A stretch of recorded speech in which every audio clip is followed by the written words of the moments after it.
Morning has come, arise and greet the day. Dance with joy and sing a song of gladness. The light of hope it shines upon each face. May it bring faith to guide our journey home.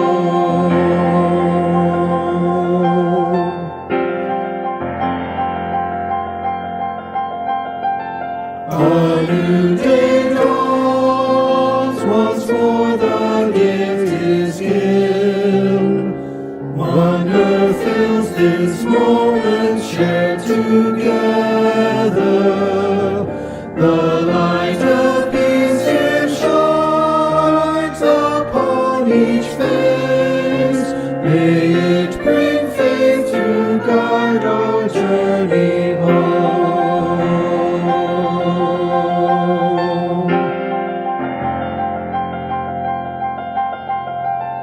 Open our eyes to see that life abounds. Open hearts to welcome it among us. The light of love it shines upon each face. May it bring faith to guide our journey home.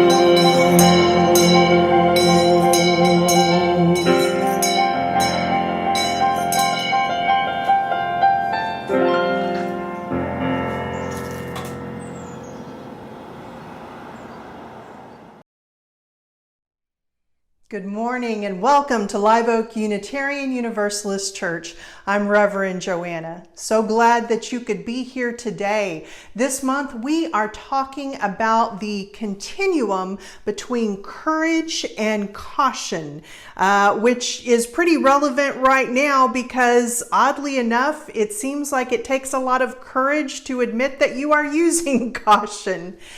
If this is your first time here, we are especially glad to welcome you in. After the service, you may want to go to liveoakuu.org. You'll find several links there that may be of use to you, including a link where you can sign up for our weekly email newsletter so you can see everything that is going on with this church. It is tradition in this faith to light a chalice at the beginning of our worship services and other gatherings. And so if you have a candle or a chalice near, draw it toward you as we all light our chalices together.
Just to have some time alone.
Good morning. I'm Carrie Krause, the Director of Lifespan Faith Development here at Live Oak. I'm very glad you joined us this morning for worship. Today's big idea is After the Fall, How Humpty Dumpty Got Back Up Again, written by Dan Santot. My name is Humpty Dumpty. This was my favorite spot high up on the wall. I know it's an odd place for an egg to be, but I loved being up close to the birds. And then one day I fell. I'm sort of famous for that part. Folks called it the Great Fall, which sounds a little grand. It was just an accident, but it changed my life. Fortunately, all the king's men managed to put me back together again. Well, most of me. There were some parts that couldn't be healed with bandages and glue. After that day, I became afraid of heights. I was so scared that it kept me from enjoying some of my favorite things. I walked past the wall every day, and I would think about climbing the ladder again. I missed being up with the birds and high above the city. But I could never do it because I knew that accidents can happen. I eventually settled for watching the birds from the ground. It wasn't the same, but it was better than nothing. And then one day, an idea flew by. Making planes is harder than I thought. It was easy to get cuts and scratches, but day after day I kept trying and trying until I got it just right. My plane was perfect and it flew like nothing could stop it. I hadn't felt that happy in a long time. It wasn't the same as being up with the birds, but it was close enough. Unfortunately, accidents happen. They always do. I almost walked away again. But then I thought about how much time I had spent working on my plane and all the other things I'd missed. I decided to climb that wall. But the higher I got, the more nervous I felt. I didn't want to do it. I was terrified. I didn't look up. I didn't look down. I just kept climbing, one step at a time, until I was no longer afraid. Maybe now you won't think of me as that egg who was famous for falling. Hopefully, you'll remember me as the egg that got back up and learned how to fly.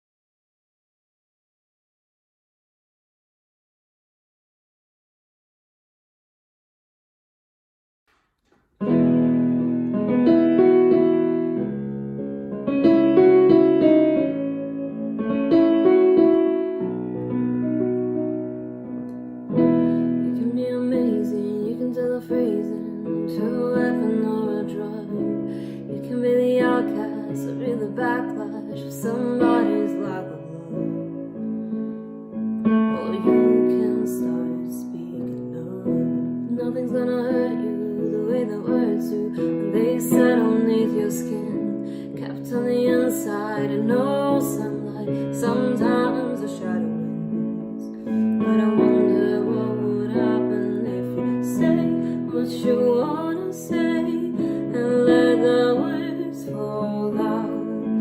Honestly, I wanna see you be brave with what you wanna say and let the words fall out. Honestly, I wanna see you be brave. I wanna see you. I just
you tell them the truth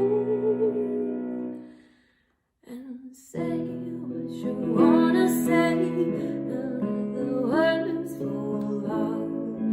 Honestly, I wanna see you be brave with what you wanna say, and let the words fall out. Honestly, I wanna see you be brave. I just wanna see you. I just wanna see you. Just wanna see you. I wanna see you be brave.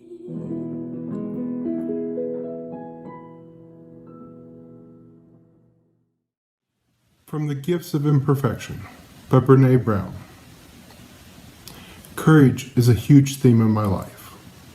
It seems that either I'm praying for some, feeling grateful for having found a little bit, appreciating it in other people, or studying it. I don't think that makes me unique. Everyone wants to be brave. The root of the word courage is cor, the Latin word for heart. In one of its earliest forms, the word courage had a very different definition than it does today. Courage originally meant to speak one's mind by telling all one's heart. Over time, this definition has changed, and today, courage is more synonymous with being heroic. Heroics is important, and we certainly need heroes. But I think we've lost touch with the idea that speaking honestly and openly about who we are, about what we're feeling, and about our experiences, good and bad, is the definition of courage. Heroics is often about putting our life on the line. Ordinary courage is about putting our vulnerability on the line. In today's world, that's pretty extraordinary, and courage has a ripple effect. Every time we choose courage, we make everyone around us a little better, and the world a little braver.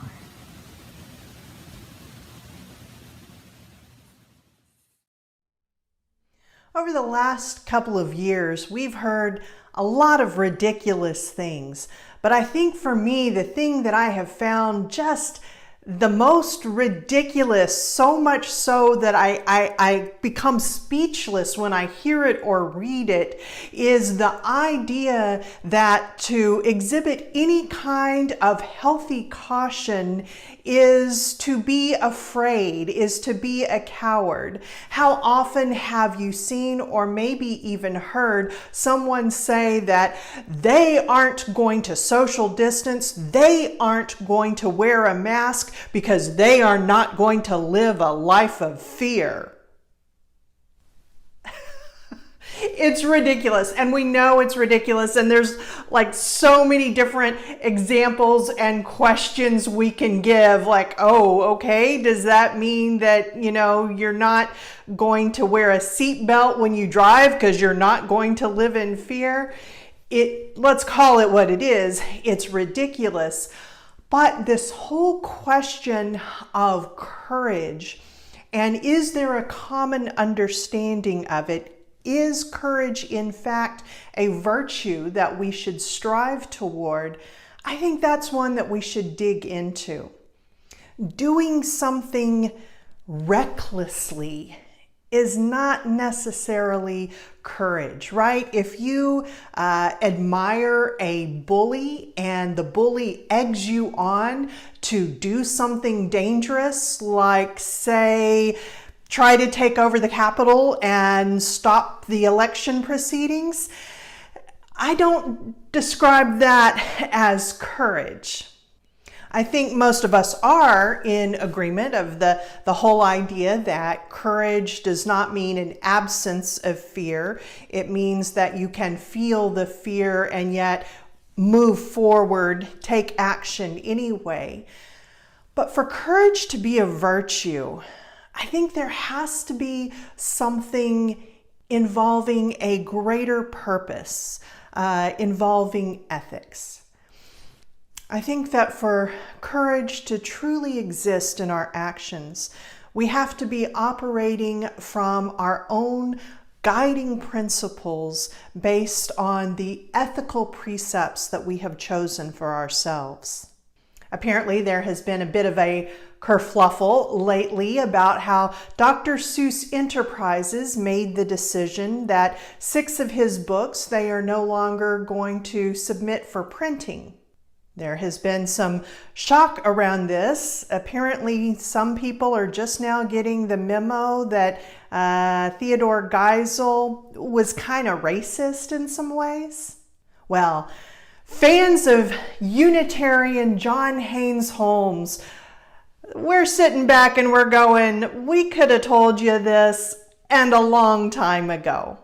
John Haynes Holmes was a Unitarian minister who lived from 1879 to 1964, and he was just an extraordinary man when you look at everything that he accomplished in his life. He was one of the co-founders with his friend W.E.B. Du Bois of the NAACP. He was a co-founder of the ACLU, the American Civil Liberties Union. He started the Unitarian Fellowship of Social Justice, and he was an admirer, a follower really, of Gandhi before most people even knew that he existed. In 1921, he preached a sermon about Gandhi titled "The Greatest Man Alive Today," which was, at that time, Gandhi was relatively unknown. Gandhi was a significant influence in Holmes's life, and Holmes was a pacifist and would be a pacifist for all of his life. It is one thing to be a pacifist in times of peace. At that point, it's merely kind of a philosophical, theoretical thing. But during wartime, it can be very difficult. On April 3rd, 1917, John Haynes Holmes preached the sermon, "A Statement to My People on the Eve of War," in which he laid out his pacifist guiding principles. In his sermon, he said, "When hostilities begin, it is universally assumed that there is but a single service which a loyal citizen can render to the state, that of bearing arms and killing the enemy. Will you understand me if I say humbly and regretfully that this I cannot and will not do? When, therefore, there comes a call for volunteers, I shall have to refuse to heed. When there is an enrollment of citizens for military purposes, I shall have to refuse to register. When or if the system of conscription is adopted, I shall have to decline to serve. If this means a fine, I will pay my fine. If this means imprisonment, I shall serve my term. If this means persecution, I will carry my cross. No order of president or governor, no law of nation or state, no loss of reputation, freedom, or life will persuade me or force me to do this business of killing. On this issue, for me at least, there is no compromise. Mistaken, foolish, fanatical I may be, I will not deny the charge, but false to my own soul I will not be." The United States entered World War I 3 days later. Haynes preached this sermon, stating that he knew and accepted that there could be consequences and that he would face them. And there were. In 1917, to say that you were a pacifist meant to face public opinion that would say that you were not only a coward, you were a traitor. And it wasn't just public opinion. His own denomination turned on him viciously. In one of the missteps in our history, they allowed no right of conscience where war was concerned. The magazine of the AUA, the American Unitarian Association, characterized any opposition to the war as treason.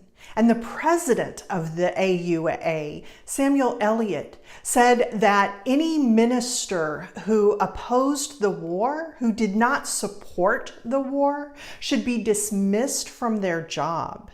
And in 1918, the AUA board decided to deny any financial assistance to any church that had a minister who is not a willing, earnest, and outspoken supporter of the United States in a vigorous and resolute prosecution of the war. Nevertheless, Holmes was a committed pacifist his entire life. In 1942, during World War II, Dr. Seuss wrote an editorial cartoon savaging Holmes for his pacifism. I have cropped out the racist imagery of a Japanese soldier. And when people wrote to the newspapers complaining of the comic, Dr. Seuss doubled down, writing, "In response to the letters defending John Haynes Holmes, sure, I believe in love, brotherhood, and a cooing white pigeon on every man's roof. I even think it's nice to have pacifist and strawberry festivals in between wars. But right now, when the Japs are planting their hatchets in our skulls, it seems like a hell of a time for us to smile and warble brothers. It is a rather flabby battle cry. If we want to win, we've got to kill Japs, whether it depresses John Haynes Holmes or not. We can get palsy-wowsy afterward with those that are left." The church that John Haynes Holmes served, which is now known as Community Church of New York, did not agree with his pacifism, but they had guiding principles that they followed. And one of their guiding principles was about freedom of conscience, and the other was about freedom of the pulpit. And so to that end, they kept him on and supported him. They lost 15 members because of that. But over the next year, they gained 208. And as for the American Unitarian Association, in 1936, they repudiated their own 1918 decision. They returned to the core religious values of Unitarianism. And during World War II, they supported conscientious objectors, and they went back to their fundamental principles about freedom of thought and conscience. Courage can also mean saying, "We were wrong. We're going to do better." This is not a sermon about pacifism. I myself do not consider myself to be one. I believe to a certain extent in the just war theory. But I admire Holmes for being willing to state what he believed and live that out and take the consequences as they came. What does courage mean for you right now in your life?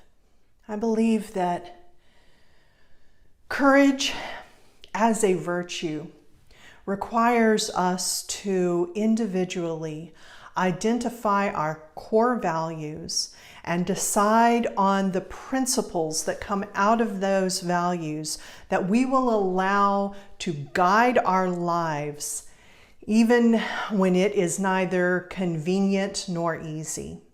We are all wired in different ways, and we all respond to anxiety in different ways. What might take tremendous courage for one person is easy to another. Nowadays, I find that often courage is being willing to face embarrassment or feeling awkward, being able to say something even before you have it perfectly lined out to where no one could possibly argue with you. For me, It doesn't take a lot of courage for me to be able to stand up to those that I guess you could call my enemies. I don't really think like that, but people who absolutely have very different values than I do and who I would be willing to fight for justice. You know, someone who believes that wearing a mask is foolish or a sign of fear and has no compassion for anyone else who might get sick. Someone who doesn't believe that systemic racism exists. Someone who doesn't believe that a woman should be a preacher. Like to argue or to stand up against someone like that doesn't take any courage from me. In fact, it's kind of the opposite. I have to check myself and make sure of my motivations, right? Am I speaking against this person because it is the right thing to do within my guiding principles? Am I using my best thinking to make this decision, or is this actually coming out of my feelings and that delicious feeling of self-righteousness, or worse yet, the feeling of pleasure at being able to hurt another person? No matter how justified I am, if my motivation is to hurt or to feel better about myself, I need to stop right then and sit down and engage my thinking rather than my feelings. It's been said that it can take real courage to stand up to your friends. But you know, when I think about it, when I think about my close friends, that doesn't take a lot of courage. And maybe it's just because I'm really lucky. I have friends who will absolutely tell me when they think that I am wrong about something. I don't have to guess. I don't have to be tentative in my opinions. I know that they care for me and have a trust in me that they will do that gift for me. And I don't have to feel that anything that I say to them, boom, that's just going to be the end of the relationship. For me, where I have to use some courage is between those two extremes, between the extremes of the people I'm close to, who I know are going to care for me even in spite of myself, and the people who most likely are never going to change their opinion of me no matter what I say or do. It's that middle area, that fragile area of public opinion, of people who don't know me well enough, and we don't have a invested relationship that would make them want to say something to me if I'm wrong and hang around and try to stay connected. Yeah, that's where I have to use my courage. And this is where differentiation of self really is the key. To be able to know what my core values are and act or speak out of my guiding principles, knowing and accepting that there can be consequences.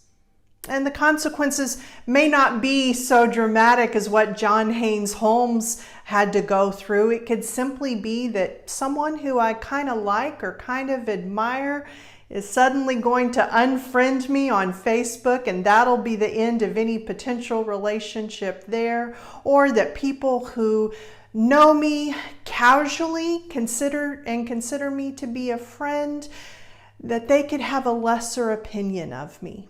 Courage means relinquishing an attachment to what I can't control and controlling what I can. operating out of what I believe to be my best thinking, and knowing that sometimes I will be misunderstood by others, and that'll be a consequence. And sometimes I will be completely understood and I will be wrong. And accepting that that's part of life.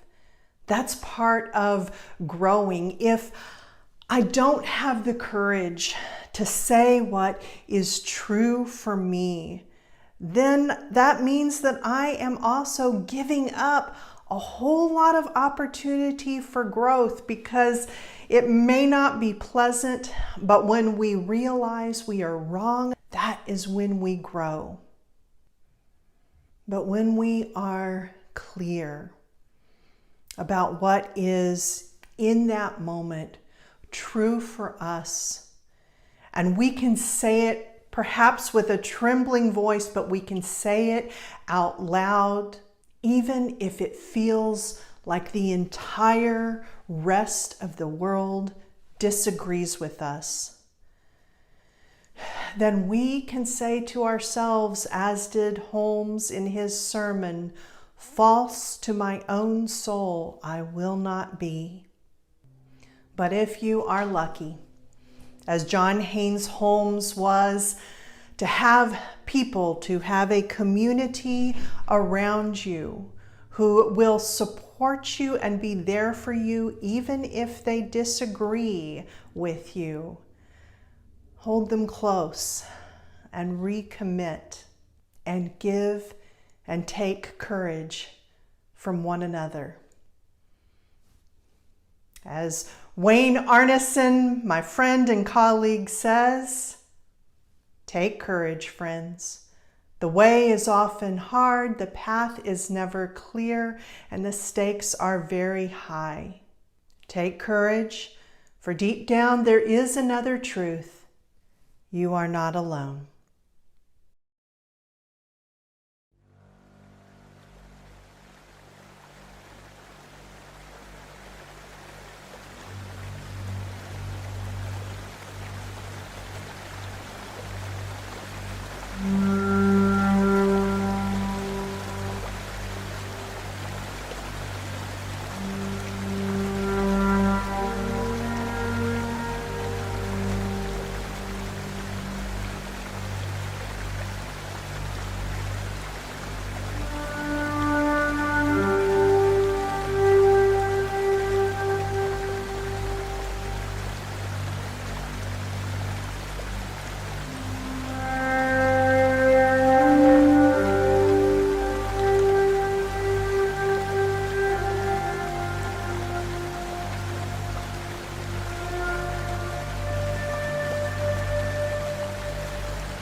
Courage, Courage, my friend, you do not walk alone. we will Walk with you and sing your spirit home. Justice, Justice, my friend, you do not walk alone. we will walk with you and sing your spirit home. Dignity, my friend, you do not walk alone. we will walk with you and sing your spirit home. freedom, My friend, you do not walk alone. we will walk with you and sing your spirit home. courage, my friend, you do not walk alone. we will walk with you and sing your spirit home. And sing your spirit home. And sing your spirit home.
Thank you for joining us this morning.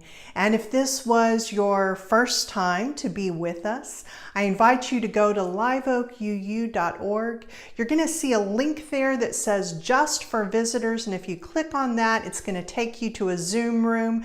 There'll be a couple of our members there. It's kind of like an online welcome table, and they can answer any questions that you might have about Live Oak.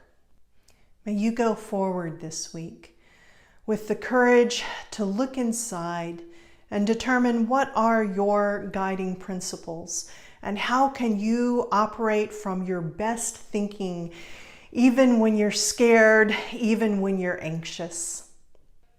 Do this knowing that we take courage from one another and we are not alone.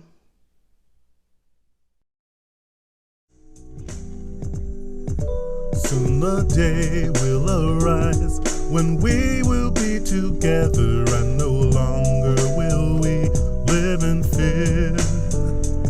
And the children will smile without wondering whether on that day thunder clouds will appear. Wait and see what a world there can be if we share, if we care, you and me. Wait and see